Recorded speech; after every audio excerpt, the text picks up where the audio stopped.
Halo Nurse, halo Sobat Sehat semua.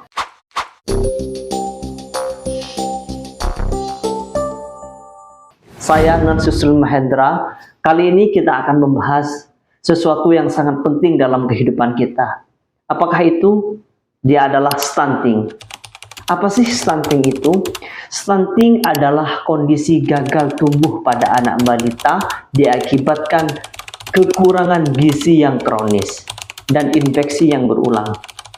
Dan pada 1000 hari pertama kehidupan anak, mulai kapan? Dia mulai dari dalam kandungan seorang ibu hingga anak berumur 2 tahun.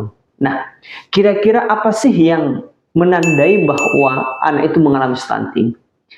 Anak yang mengalami stunting itu dia akan pendek secara pertumbuhan tubuh dan secara kognitif di perkembangannya dia juga akan melambat. Lalu apa penyebab anak mengalami stunting? Yang pertama adalah asupan gizi yang kurang, mulai dari sejak kehamilan hingga awal kehidupan seorang anak. Yang kedua adalah pola asuh yang tidak optimal, dikarenakan kekurangan pengetahuan seorang ibu tentang perawatan anak. Yang ketiga adalah akses air bersih dan sanitasi yang buruk.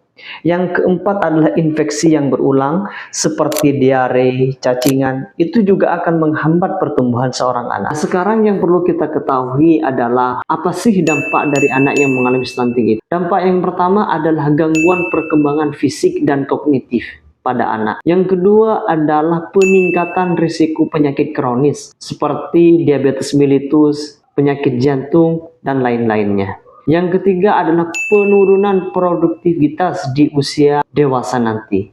Prevalensi stunting di Indonesia mengalami penurunan beberapa tahun terakhir. Tahun 2018, angka stunting di Indonesia yaitu 30,8%. Tahun 2021 mengalami penurunan yaitu menjadi 24,4%. Tahun 2022 turun lagi menjadi 21,6%. Di tahun 2023 terjadi sedikit penurunan yaitu 21,5% saja. Meskipun terjadi penurunan prevalensi stunting di Indonesia, namun masih jauh di bawah yang ditargetkan oleh pemerintah Indonesia. Pemerintah Indonesia menargetkan angka stunting mencapai 14% di tahun 2024, yaitu artinya butuh penurunan sekitar 3,8% untuk mencapai target tersebut. Stunting merupakan masalah kesehatan yang signifikan, terutama di negara yang berkembang,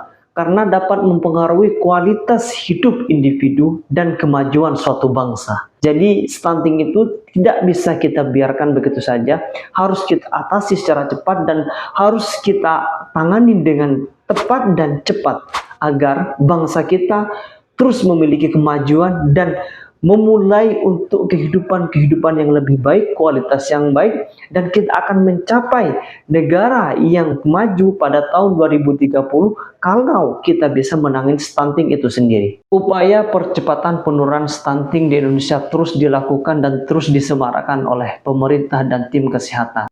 Salah satu programnya yang sangat populer yaitu program TOS, yaitu T, temukan, dengan cara mengidentifikasi anak-anak yang mengalami masalah gizi seperti berat badan kurang, tinggi badannya pendek, atau mengalami gizi yang sangat buruk, dengan melalui berbagai posyandu dan puskesmas terdekat atau yang telah disediakan oleh pemerintah.